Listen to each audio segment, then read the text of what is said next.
Hello, hello, and welcome to the Borealis experience. I'm so happy to be spending some time with you today and very excited to be sharing an interview with Mouse.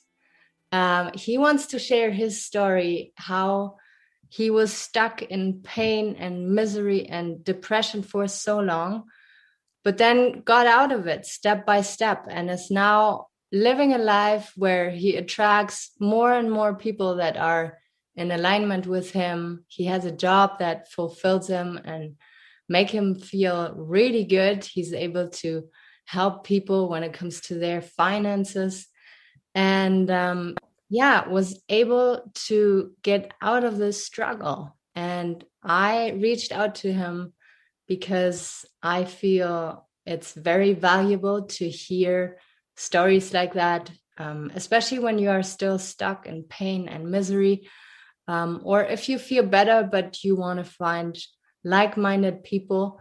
This is what my platform is about. I'm all about showcasing picking out guys that I feel are awesome role models, people that if I had kids, I wanted them to look up to. There's too many bullies and aggression out there who are in power and in focusing and putting our attention on good guys, so to say, guys who went through hardship and are living from the heart now. I feel we can make this world a better place. So here we go, Mouse. It's your show from now on. And share your story with us, where it all began. Sure. First of all, thanks for having me. It's awesome. I've listened to a couple of your podcasts and I really like them so far. So I appreciate you having me on today. So I'm looking forward to spending some time with you. Yes. So I guess we'll start. We'll start, a long time ago in a galaxy far, far away. I grew up in a small town of 600 people. It's a very small hick town, farmer town. And I had a really good growing up, nothing too bad or nothing like that. I played lots of sports and hockey, lots of outdoor activities, all that good stuff. At the age of 16, I got into skateboarding and snowboarding. So I kind of quit hockey. I had some, issues there. I was always picked on in high school, as the skateboarder kid in town, or, people that were, had money, or preppies, we call them. Anyways, I was always nice and friendly, but I didn't, I wasn't in part of that clique kind of deal. So I was kind of like the black sheep, which was fine. I was okay with that. I had a happy growing up, all that good stuff. And then when I was 18, I decided I got to go to college somewhere. And I didn't really think about it. I just knew I was really good with numbers. I did really well in high school. I was an honor student in most classes and really good with numbers and stuff like that. And I like to draw. Not that I was an artist, but, drawing on the computer and drafting and stuff like that. So I was interested in that. So I jumped straight into college from high school, went to NAIT in Edmonton, and I took design and drafting engineering. And I got a job as a mechanical engineer technologist. And later on, I did that for 16 years and I became a professional technologist. So that was great. But we'll jump back a bit there to my younger 20 years. So, when I moved to Edmonton, I actually got really, really good at snowboarding and I got recognized. So I got a couple store sponsors within Edmonton. I'd go to all the contests, jump contests and handrail contests in Edmonton, and then I would probably get in the top 5 every time. One year I actually won every single contest I went in, which was pretty cool. I went into some contests in Jasper and Fernie and Lake Louise, those areas. I placed first, tied for second, and third in some of those. So like I said, I had a really successful career in, snowboarding, and it was really fun, but, it didn't pay the bills. So I always had my serious career as a mechanical engineer, technologist, and things are going great. I was having a good time in my young 20s. I'd go to the bar. I'd meet lots of people. I spent a lot of time in the bar, I won't lie. But, I played a lot of pool. So I wouldn't go to the bar to drink and party. I'd go to play pool pretty much. But I went a lot. So I did end up getting really good at pool. And I play in a pool league right now as well. But my young 20s, I had a great life. I was unstoppable, felt undefeated. I was, great health, and life was good. And then, I fell in love with a girl younger. That didn't turn out. I had a heart broken. I'm a very emotional, reactive person. So, I wear my heart on my sleeve. So I had my heart broken at a young age. And then around age 25, I had another girl that I fell in love with that didn't turn out very well. And I mean, some friends got involved and it was not a good situation. So I kind of stepped away from dating. And then, a couple years later, like 10, 15 years later, I reconnected with the girl and we started dating again. And she had a child and she's someone I really liked beforehand. It just didn't work out. So I gave her a second try.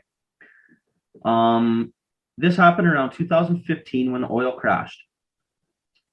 So I ended up, me and her dated for 2 years and it didn't end very well. She was that type of person. I'm not, I don't want to sit here and badmouth anybody. She just wasn't a good person to me or anything in my life. She was very, I don't know, negative and kind of, I don't know. Like I said, I don't want to badmouth her, but after that relationship, I was heartbroken and I kind of think I had some type of post-traumatic stress syndrome come from that because anytime I met a girl, like 4 months later, I met a girl and I get bad anxiety to my stomach and I start to feel like throwing up and stuff and I got to get out of that situation. So I didn't handle dating very well. So I just stayed single because the best way to avoid drama is staying single. I mean, I've always wanted to fall in love, but I found the pain of having my heart broken was way worse than any love I've ever felt. So to me, being single and staying away from girls made me happy. I became happy, learned to be happy with myself being single. I mean, I've always liked being with a girl, like my ex-girlfriend, like we were together every single day. We were best friends and that was great. But the pain of, not wanting me ever again kind of deal and her moving on and stuff, I just couldn't handle it. At that time, the oil crashed and I was laid off after 16 years with my job. So I wasn't in a very good emotional state. Our economy in Alberta was the worst it's ever been since I've ever been alive. We've had some bad times, but this is the worst because I went 2 years for searching for a job and couldn't find nothing in my field. I even looked for work in other fields, but because of my experience and the wage I was working before, my oil field background, they were saying, why would we hire you if you're just going to jump back into the oil when it picks up? Because that was the thought going around, right? So I couldn't find a job for 2 years. So I mean, I did leave with a severance package for my job. I was debt free, financially good. I had a mortgage and a nice car, but I couldn't find work for 2 years. I got a nice severance package, so I used it smartly. I was always good with money and finances. Like I said, I was debt free. And then during that 2 years of not working, I was looking for work. I sent out over 200 job applications. Probably had about 12 or 13 interviews, maybe. Things just weren't going my way. So I pretty much spent 2 years doing nothing but saving money, looking for work, staying away from people. I wasn't very sociable anymore.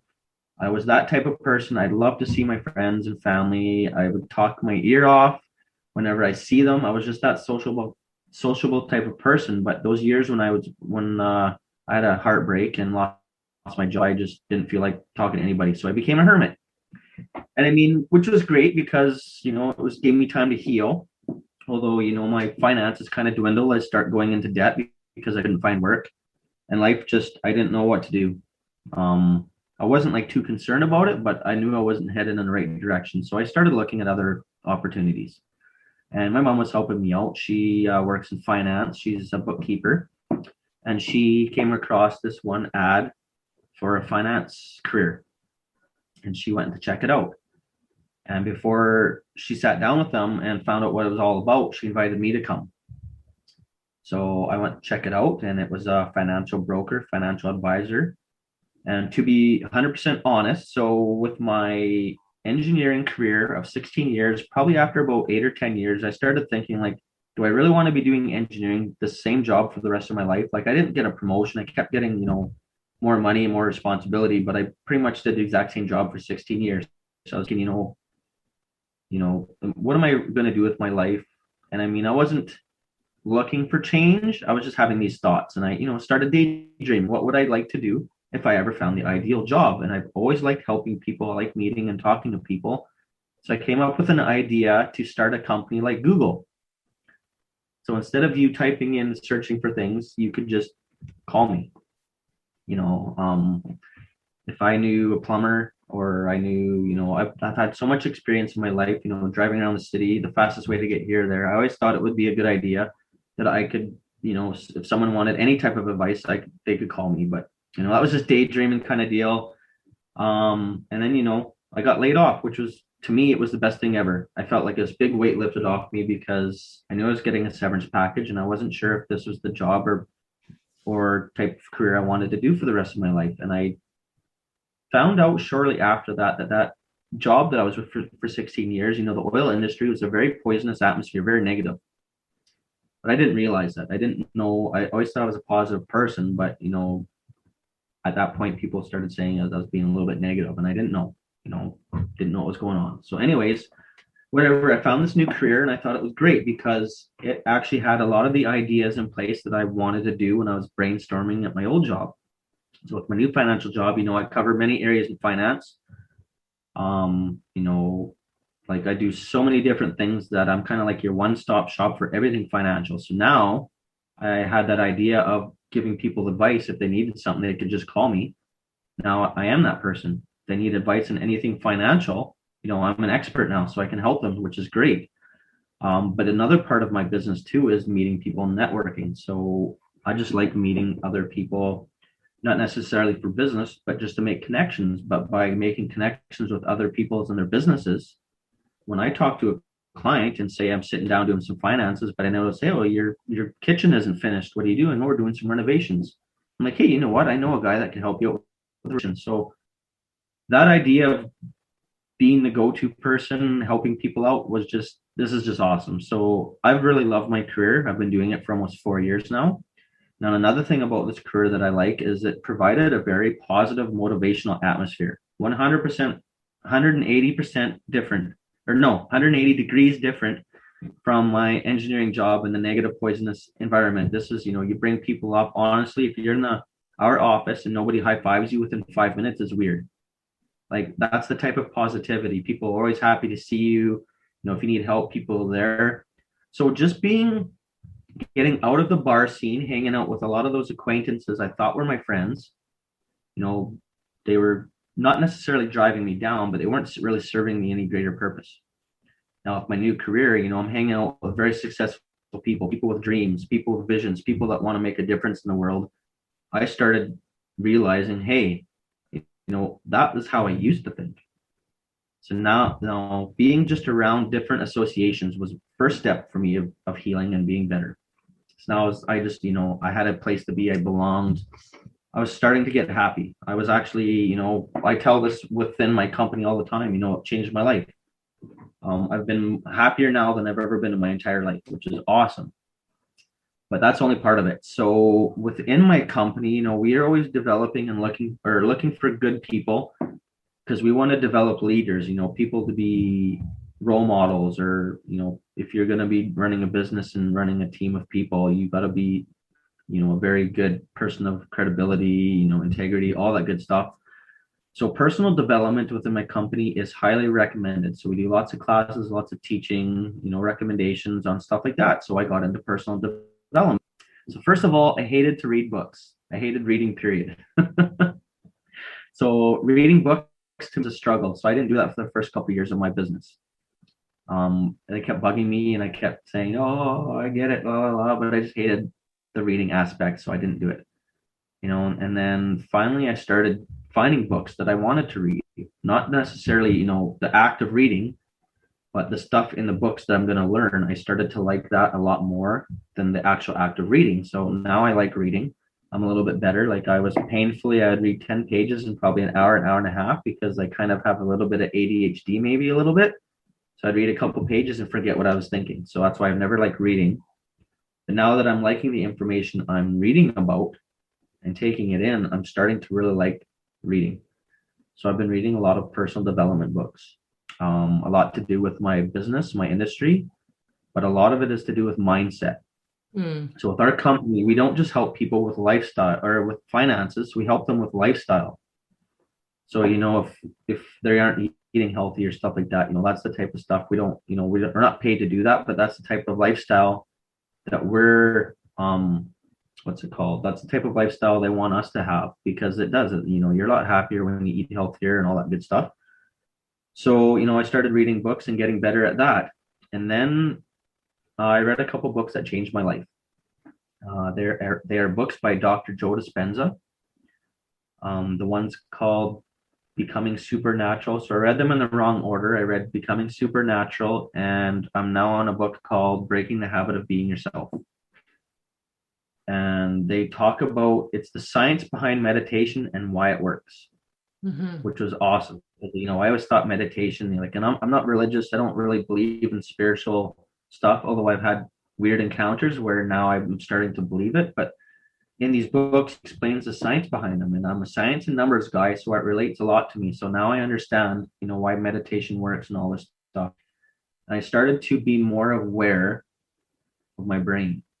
I was Mm. changing my mindset. I'm a different person. In doing so, with reading his books, he teaches you how you can become trapped in a past present loop, meaning you're letting your past emotions and memories influence the way you feel now, and that manifests some of the same stuff in the future. So if you're a negative attitude, you're going to manifest negative stuff. It's because you're trapped in a kind of type weird loop. So I started to understand that and started to, learn the science behind why that happens. I'm not going to go into too much detail because there's a lot to it. It could be confusing, but just first step is being aware. So the kind of summarize or kind of what I got from these couple books so far is once you become aware of what you're thinking and what you're doing, you can actually control your future. You can control how you're going to feel. So the way that it works is most people live in survival mode. They're not aware that, their brain is so powerful. They just live on survival instincts. Survival mode is what it's called. So, that's living with your past memories, emotions, being attached to your past and all that stuff. So what it does is it changes your circuitry in your body to do some of the same that you did in the past. So now that I'm aware of my mindset and that I can actually break these habits of being my old self, I can learn how to create a new future. So just being happy, gratitude, meditation has been wonders for me. I'm not lying at all. I started meditating in November and I seen instant results in my life. I started attracting good things in my life. Had that mindset for years where I thought, oh, this world sucks. Why does everything bad always happen to me? Stuff like that. I was like, not that I was a victim. It was more like, why am I living in life in hard mode? And I just had those thoughts. But now after starting meditating, I'm starting to learn how to manifest and bring good things into my life. And things are starting to roll really well now. So like I said, my business is way better than it's ever been. I'm way happier than I've ever been. And I'm just so grateful for all the books that I have read. And, I'm looking forward to the books I'm going to read. I'm looking forward to meeting my future self because I know now that I'm on the right path, now that I've learned how to dream again, how to, have a vision and goals for the future, I'm going to achieve them. And now I feel, unstoppable. I feel happier, more in control of my life than I've ever been. And it's great. The biggest thing about having a good life is you gotta be thankful. You gotta have gratitude. You have to project happy thoughts into your brain. You gotta kind of force yourself to be happy because that's how you break your funk of being negative. Once you start getting into the habit of that, you'll be happier. Life will get better, but you gotta continually work on it. It's not something you can leave because if you let your life go back to autopilot, you'll fall back into those same things. So you always have to, put effort into being happy, being positive, make a difference in the world. You can't just make yourself be happy, but you can prepare yourself for the day. So my meditations, I do them first thing in the morning.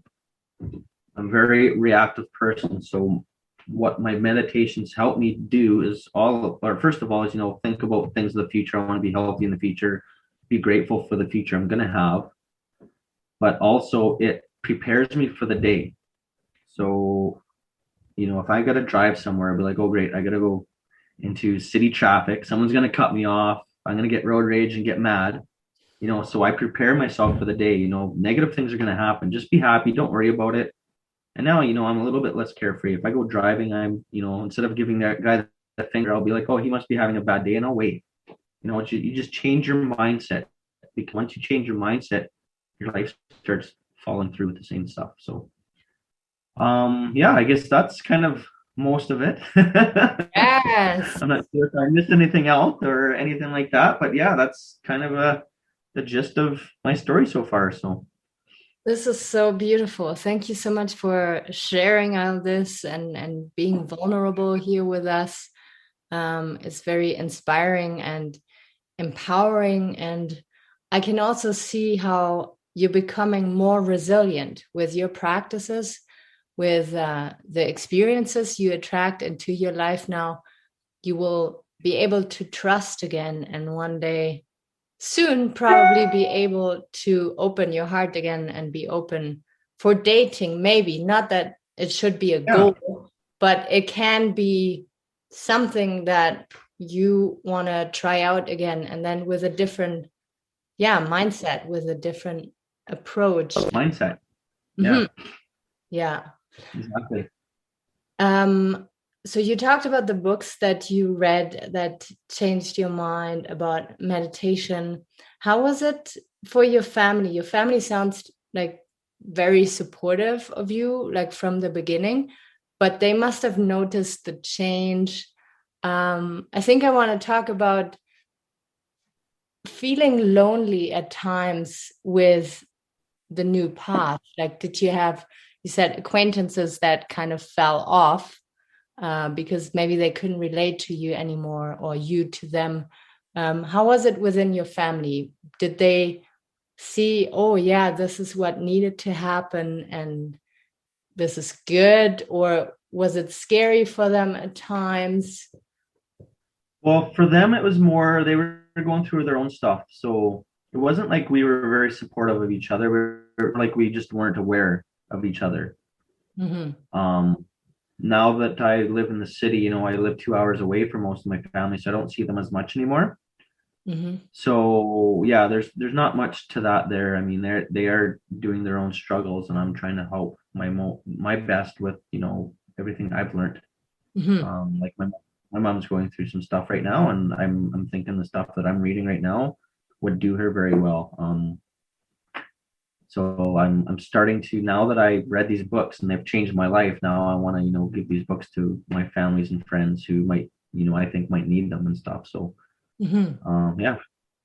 Yeah, that's beautiful. And everybody heals at their own time. I know from myself that I used to get very impatient when I saw someone in pain and they just didn't want to read that book and they just didn't want to be aware of their toxic behavior that was kind of self-destructive.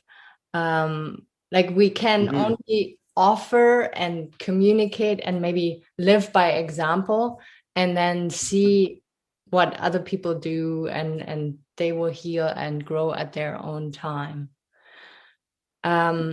So if we think about people who are listening who might just go through depression or being laid off, what is the tool or what is the like advice, closing advice that you would love to give them in order to not give up? Yeah, so I mean, maybe my situation is a little bit different from others because I do know, some mental illnesses can't be helped. Mm-hmm. Some people need to go on medication and stuff. But before you make that diagnosis, check your environment, check the people you're hanging out with, which associations you're with, because probably a lot of them are negative and aren't serving you any well. So first of all, check out your association. And then second of all, you got to be aware of your own consciousness in this world. So Mm-hmm. what I mean by that is you got to be aware that you're hurting or you're a negative person or you're doing this or that. You got to be aware of all the bad traits, because the first step to changing or getting better is first being aware and pointing it out. So maybe you got to do some self-reflection, why are people negative to me all the time, or why do I seem negative all the time? You got to figure that out. And then once you figure it out, then you can, course correct or try and figure out why it's going on, kind of deal. So, I mean, the biggest thing I've learned in my life is first off, because I do get a little bit of anxiety sometimes, that feeling of helplessness. But what helps me is, you're not in any immediate danger. The biggest lesson I've learned in my life is patience. Even with a breakup with my ex-girlfriends or whatever, time heals all. You will get better. You won't die. Things will get better. It just takes time. You just gotta allow yourself that time. Um, you got to allow yourself to heal. You got to figure out what's wrong, understand it, and then take the steps to heal. And a lot of it is change. I mean, if you're doing the same things all the time, you're attracting the same things in your life, maybe there's something in your life you need to change. So that's a big thing. And a lot of people are just scared of change. They don't want to change, or it's uncomfortable. And I mean, I'm that same way. I don't like change. It takes a lot of energy to change something. So if something doesn't need to be changed, I don't want to deal with it, right? I don't want to change it. But some things do need to change, and you do need to understand it does take a lot of time, a lot of energy to change. So just be patient, give yourself time. Try to be grateful for what you have right now. That helps a lot. A Mm. lot of the stuff I've been reading kind of shows the power of projecting positive thoughts into your brain. So it's like tricking your brain into being happy ahead of time. And then Mhm. eventually your brain will be hardwired into that and you'll just be happy. Yeah. Very good. Very good advice. Thank you so much for making the time today and sharing your story and the tools that you use to, yeah, feel better and be a beautiful, confident human being now out there helping other people. Thank you for my listeners to supporting our show here and sharing and reviewing. I'm always curious to hear what you think. And yeah, just leave a comment or a review. And I will be out there very soon again. And maybe Clinton, alias Mouse, will be on with financial support. I was thinking of making an episode with you where you can share maybe a couple things that you've learned that people can just start using right now and being more financially healthy. Yeah, that would be great because I mean, looking at your financial health, it's almost the same as your lifestyle, your mindset and stuff. Yeah. You got to be aware of where you're at. And if you want to have a better future, you got to start putting effort into it. So I mean, you know, well, we can get into that later, but it's I think it's the same way with your lifestyle as your finances, your financial health. You got to put some effort into it. You got to be feeding good things into your finances in order to, create wealth and protect your wealth. Well, thank you so much for listening to this beautiful interview with Clinton Johansson here. And I'm excited to be posting a new interview with him soon where we talk a little bit more about financial health. I think we can all learn a little more about money, how money works, and how we can make money work for us. So, you have a beautiful rest of your day, and we will be out there very soon again. Thank you.